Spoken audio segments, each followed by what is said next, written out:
Hello, welcome to the Comic Book Commentary. I'm Bo Leidig, and this week we're going to be talking about the next chapter in the ongoing Wetworks saga with Wetworks number 2.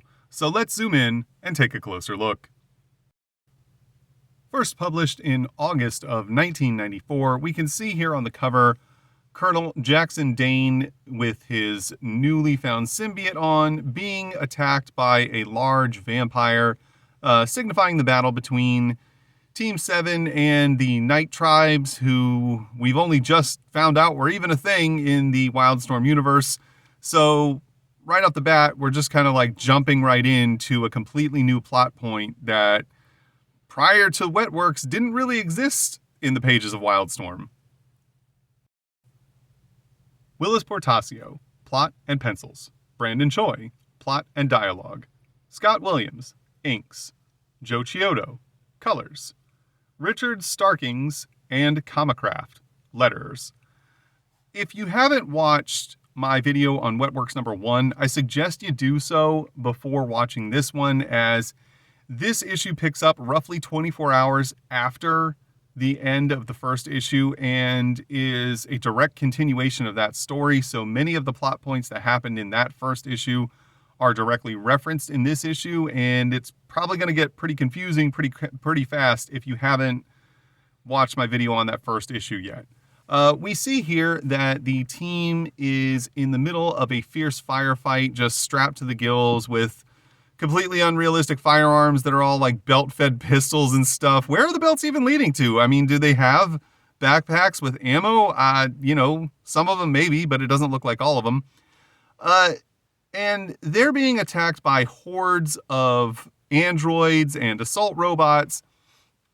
This, however, is actually all happening within the confines of a training facility owned by one Armand Waring, who is the CEO / owner of the, Waring Industries? Yes, Waring Industries, which apparently is a giant defense contractor.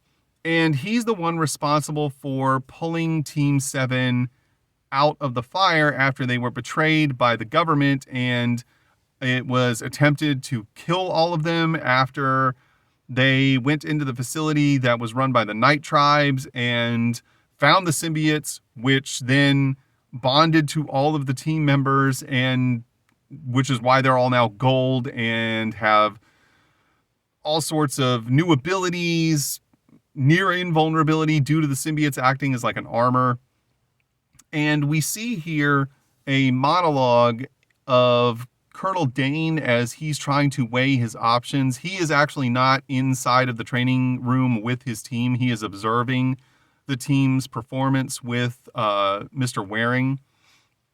And he's trying to figure out what his best course of action is now that he knows that his team has been betrayed by the government at this point and that they're gunning for him. He also has to take into consideration what vengeance the Night Tribe may seek for the actions that Team 7 took against them. And he also is trying to figure out exactly where Armand Waring falls into all this, because he's not certain if he wants to trust him, but he's also not certain that he can afford not to. We then get this 2-page splash of the battle continuing with several members of the team lighting up some of the androids that are attacking them. A lot of negative space around the border of this, which leads me to believe that maybe they were taking a little bit of shortcuts in terms of trying to get this book completed on time and not wanting to have to completely fill the pages. Maybe, I don't know. It might just be an artistic choice. I'm not trying to point any fingers at Portacio. It just kind of feels like that's a lot of white border that doesn't exactly feel necessary. We then see that Dane's monologue continues as he continues to ponder why exactly they were betrayed and, why the vampires were in possession of these symbiotes in the first place. He's also trying to figure out what led the government to the conclusion that they needed to kill all of Team 7 along with the vampires and the symbiotes, and why they wanted to destroy the vampires and the symbiotes in the first place. And He's also trying to figure out how Mother One figures into all of this, as she was the one who showed up and betrayed all of the gunship captains and destroyed all of the people that were trying to kill Team 7. There's a whole lot of questions and not very many answers, as we, the reader, are basically as confused as Dane is. Now, during this battle, Mendoza, aka Dozer, starts to figure out that the symbiote seems to be doing more than just protecting him, as he's able to lift one of the androids over his body and throw it, stating that the android probably weighs a couple of tons and he can press it as if it's, a pillow above him. And the other team members start to realize that each one of them is getting some slightly unique abilities from these symbiotes, based on their own, I guess, preferences or desires or something. For instance, Mendoza is really into like bodybuilding and being super buff and strong. So it seems as though his symbiote has picked up on that and is starting to, roll with that and enhance his physical abilities based on his own personality. We then see that Dane, observing all these things, believes that the symbiotes feel as though they could be a soldier's dream, but his instincts tell him that this may not be the case. As we then see Dane and Waring observing the team inside of the training facility, basically just laying waste to all the robots that are attacking them, Waring begins to try and convince Dane that he needs to join Waring in his quest to eliminate the Night Tribe, as he basically tells Dane that now that the government has betrayed them and they have nowhere safe to turn to, they have to stay with Waring because he can protect them. He also believes that with his advanced weaponry and their now unique superhuman abilities, that they're the perfect weapons to use against the Night Tribes. Waring then also states that, if Dane wants to have any hope of going after the people who have betrayed him, then he's going to also need to work for Waring. And also tries to lay into the fact that after the blow that Team 7 has dealt to the Night Tribes, that they're not going to just let that go. They're going to be hunting Dane and his team, and that the only chance that his team now has for survival is to come and work for Waring. And Dane, in his own thoughts, realizes that Waring is very knowledgeable of the fact that he is holding all of the cards in this instance, and that as much as Dane hates to admit it, there's not really much he can do other than agree to the terms that Waring is setting forth, as Waring himself says, that this is right, or I'm right, Jackson. And this is something that Jackson does know, but he's not happy about. We see that the training operation is also being observed by a large contingent of scientists who work for Waring, as they decide they want to test the limits of what the symbiote's protective abilities are. So they turn up the dial and have all of the combat robots focus their attacks exclusively on Mendoza. As the rounds all come in, he's being pummeled with explosive, incendiary, armor-piercing rounds, the whole 9 yards, which completely obliterate all of the gear that he has on, his radio communications, all of his guns. So now he has no way to call for help and no way of fighting back, as he's basically just being pummeled from all sides with nonstop auto fire. And he's a little bit concerned, as he says that this is actually starting to hurt. And this is where we realize that while the symbiotes can protect against nearly any level of damage or attack, they can't do it indefinitely. And with enough concentrated fire for a prolonged period of time, the symbiotes will eventually start to open up weak points that can get through and potentially kill the host. Dane is, a little perturbed about what they're doing to his people inside of the training facility. He doesn't like the fact that they're using Mendoza as a guinea pig. All the while, we see that Waring is continuing to try and, basically convince Dane in no uncertain terms that he has no other options but to come and work for Waring. And Dane comes to the conclusion that he's going to have to play by Waring's rules to some extent if he and his team want to survive. So he decides that his best option is to, essentially make a deal with the proverbial devil, but he's going to do it on his own terms, as he states to Waring, "You're right," in response to all the things that he's been saying up until this point. However, having had enough of all of Waring's taunting, essentially, Dane decides to blast out the glass through and jump through it and insert himself into the training exercise, as he's also more than a little upset about the fact that his team has been used as guinea pigs, and just completely starts to lay waste to all of the remaining combat androids. As we see the rest of the team look on, we can see here that Mendoza looks a little bit ragged out, understandably so. He's just been pummeled by thousands of rounds of ammunition. And we then see that all of the remaining robots have been destroyed, and Dane states to Waring that while he is going to work with him, he's also not giving Waring full control over everything. He tells Waring that as long as they're on a mission and out in the field, that Dane will be calling all of the shots, no matter what Waring's interest may be. And he also states that once they've dealt with the Night Tribes, he absolutely is adamant that Waring makes sure to give him the information and the tools he needs to go after the people in the government who have betrayed him, most notably Craven of all people. But Waring agrees to these terms, and the uneasy alliance begins.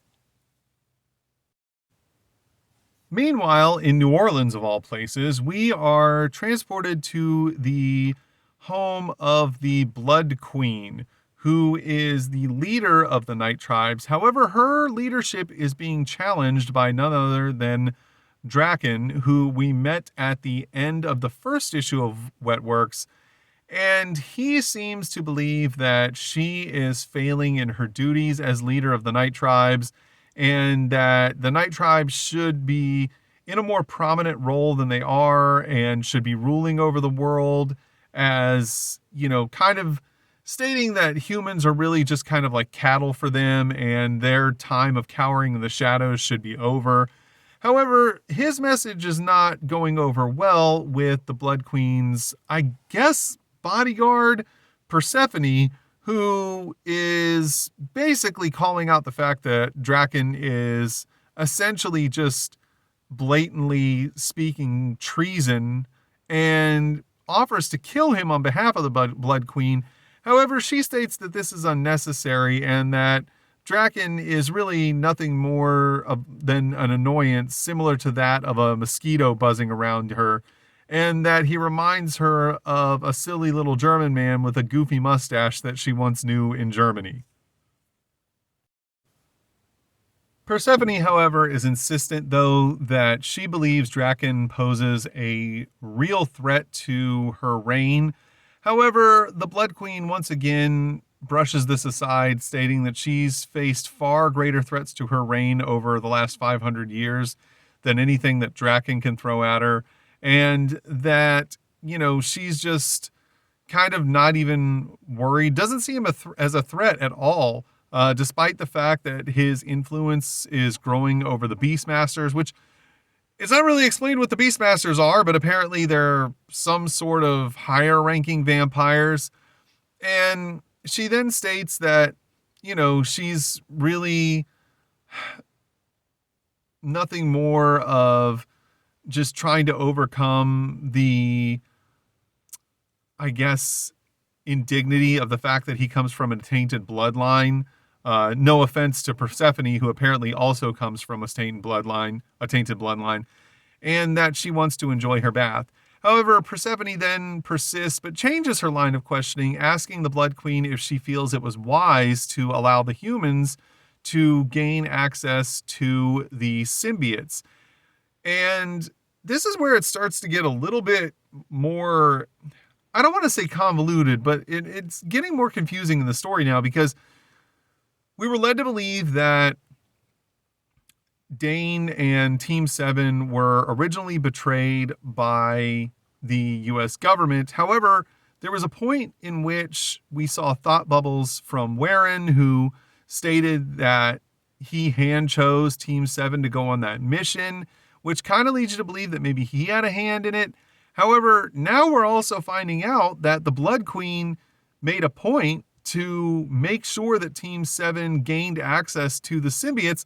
So somehow she has a hand in all this as well. How many people can you be betrayed by or set up by? It's starting to get a little weird.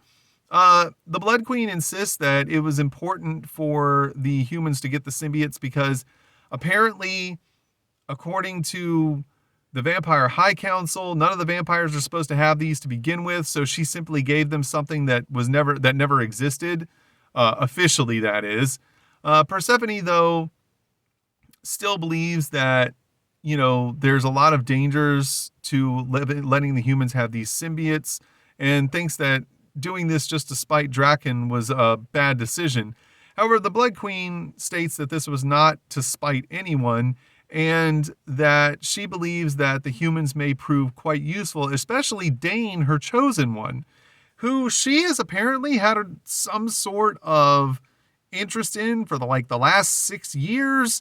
Again, more just out of nowhere twists and turns to this story that have no explanation other than just, hey, here's something you didn't know was happening, but it's happening. And Persephone believes that the Blood Queen is putting too much faith into Dane. However, the Blood Queen believes that she's making all the right moves behind the scenes and that she will continue her long and illustrious reign over the Night Tribes. We then get an advertisement for Backlash. I have most, if not all, of the Backlash series, and we will get into making videos about that when I get to the point in which Backlash splits off from Stormwatch in his own singular series. We then see that there is a pinup by Jeff Rebner and colors by Wendy Fouts. And here we see the cool 2-page fold-out pinup of, I believe, Mendoza fighting a vampire from the Night Tribe. Again, I say I believe that this is Mendoza. This is, again, something I mentioned in the first video about Wetworks, that you run into a problem when all of the characters in your superhero team have a very similar look to one another, and this is something that they address and fix going further into the series, but for now it is difficult to keep up with such a large team when, the vast majority of the members of said team are just big muscly dudes with gold skin and all roughly the same hair color and red eyes. It's, again, I understand the idea that they all have the same symbiote and it makes sense contextually, but it does make it more difficult for the reader to kind of distinguish which character is which without, their names being uttered. We then see an advertisement for Wildcat Adventures, which is a comic based on the animated series. I say that having never actually gotten my hands on one of these or seen one of these out in the wild. So I don't know if the story is just mirroring the animated series or if it's a companion to the animated series and is, separate adventures based on the happenings of the show. We then see a advertisement for the upcoming, at this time, Wildcats TV show, which only ran for 1 season.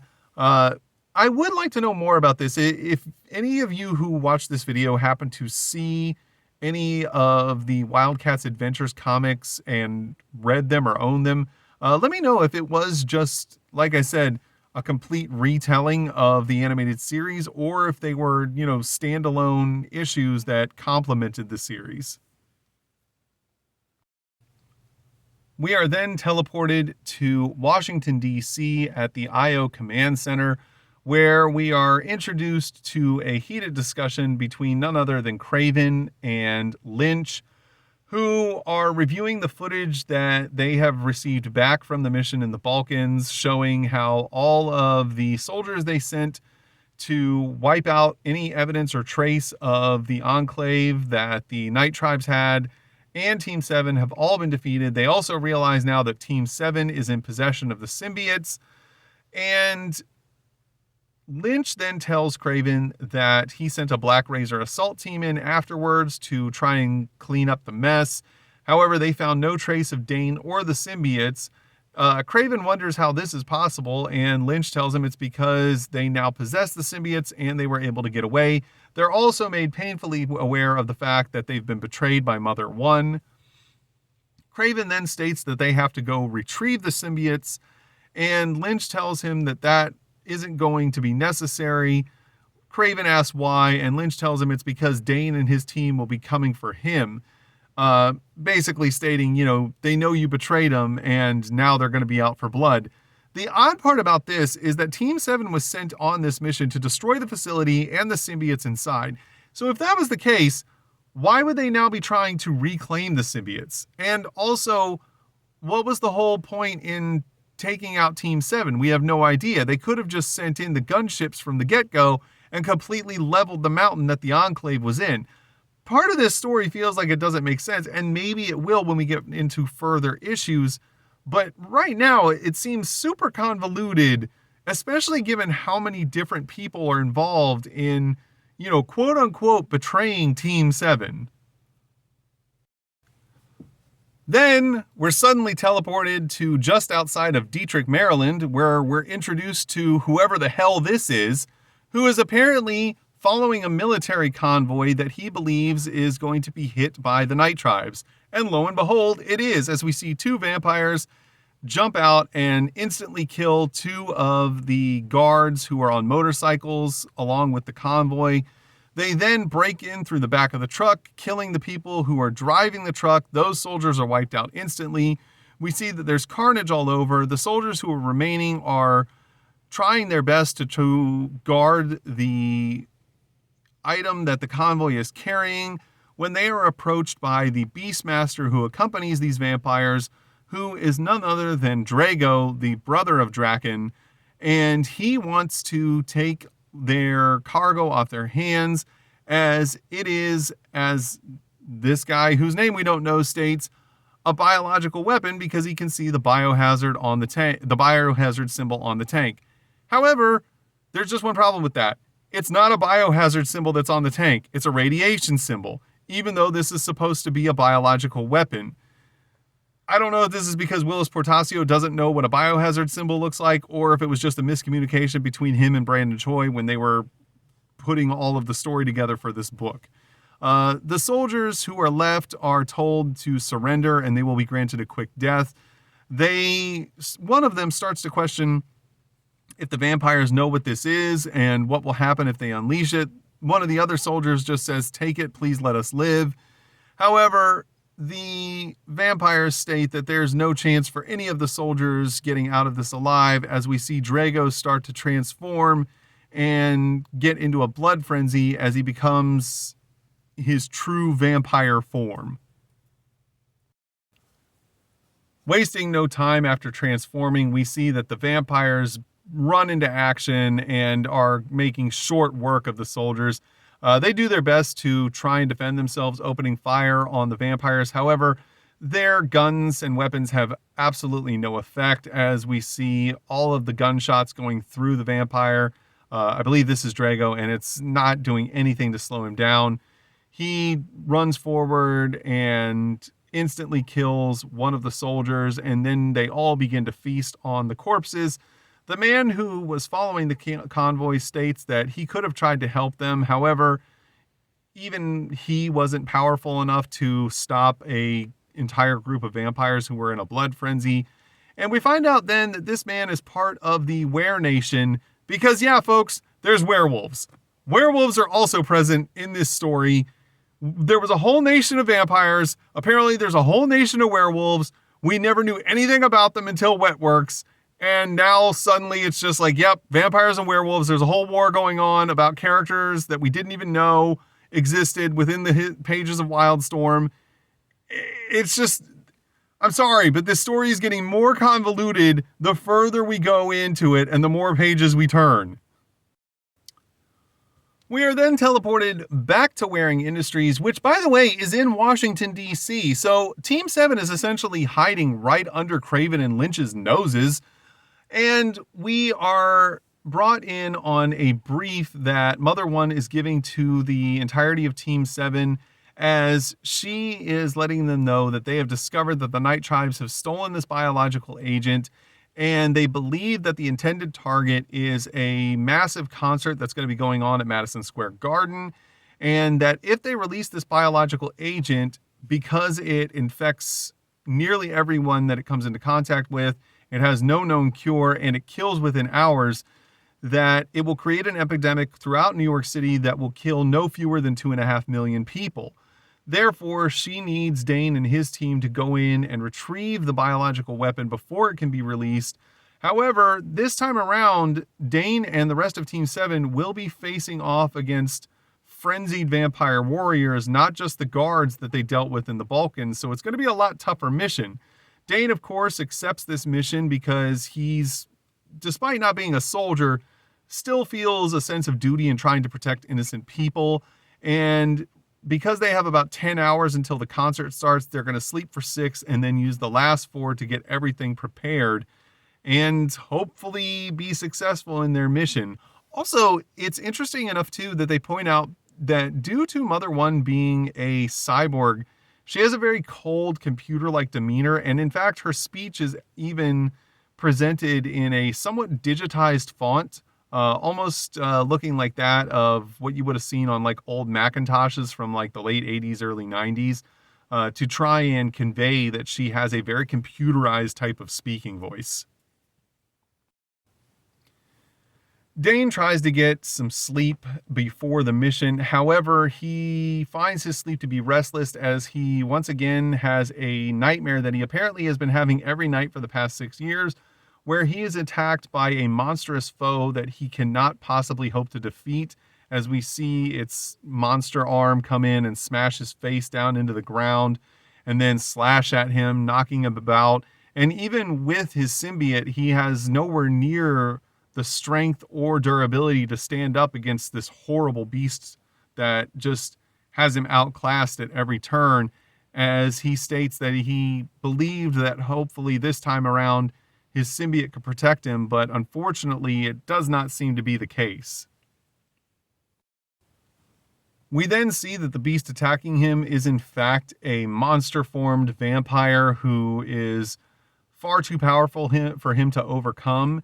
And though he has the symbiote, for whatever reason, the symbiote just parts ways when the vampire's mouth gets close to biting him on the neck and opens itself up to the vampire so that it can drink from Dane.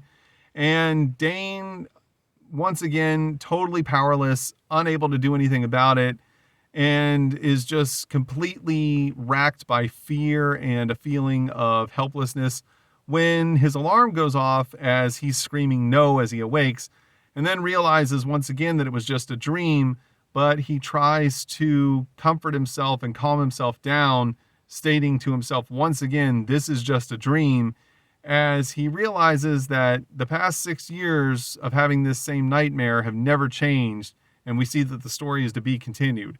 Now, I'm only assuming, but given that he's been having this dream for the past 6 years, and we heard the Blood Queen say that she's been interested in having him as her pet or champion or whatever for the past 6 years, it would insinuate that this is the full form of the Blood Queen in her vampire form. I'm only guessing. I don't know that for certain at this point, but it seems like a reasonable assumption to make. We then get to the letter section of Wetworks called The Pool. Most of these are just the standard fare of just, praising them, some people offering their condolences to Willis Portacio. As he stated at the beginning of the first issue, Portacio's sister died right about the time that he was going to start on Wetworks, which delayed the entire project. It was a very unexpected death, and he was dealing with a lot, trying to just compartmentalize the loss of a loved one and also deal with all of the life changes that come along with that. However, there is one interesting part where someone writes a letter stating that he really liked the idea that they portrayed the soldiers in Team 7 as being up to date on current world events and also being very interested in the latest and greatest technologies and, making a point to actually follow world news and the happenings of what was going on throughout the world as best they could in keeping themselves up to date on current events, where, a lot of times soldiers like this in a comic book would just be portrayed as a bunch of like oversized meathead superheroes. These soldiers are portrayed more so as, being somewhat intellectual.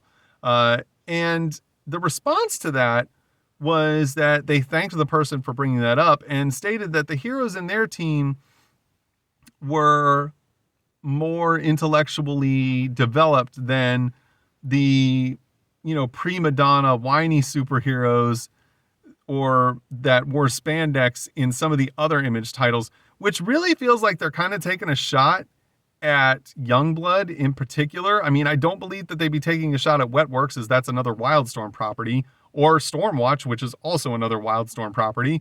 So I have to believe that they're taking a shot at Youngblood and Extreme Studios, which I'm a little surprised about. I mean, I know that, like, they're all technically buddies, the guys that started Image, but I don't know that this would have necessarily, that this, quote unquote joke or ribbing would have necessarily gone over well with Rob Liefeld or the other members of Extreme Studios. And on the reverse inside cover, we get an advertisement for the Lord of the Rings Super Nintendo game. If you've never had a chance to play this game, good for you. It's not very good. It's not very fun. I've played it, and I'll tell you, if you can make it more than an hour into this game and still want to keep playing it, you're a better man than I am. And that was Wetworks number 2. Honestly, I'm a little disappointed in this issue. I felt like this series actually started off really strong in the first issue, very concise in what it was trying to get across. There were a few points where, the story took some twists and turns, but in a way that felt like it was building towards something. This issue, however, I feel like kind of falls into the same trap that Wildcats fell into, where it just tries to introduce way too many plot points, way too many characters. They're jumping around between location after location after location, and you really have a hard time following what exactly they're trying to get across. And while it does build mystery, it's building mystery in a way that doesn't feel alluring to find out where the mystery is headed, or, it's not building suspense. It's more just building confusion. Again, these are just my opinions. Your opinions may vary, and maybe you thought this issue was great. But personally, I really feel like they should have slowed things down and taken their time a little more. But again, everyone's entitled to their own opinions, and if you don't agree, that's okay. If you enjoyed today's video, please feel free to like, comment, and subscribe, and thanks for stopping by. Have a great day.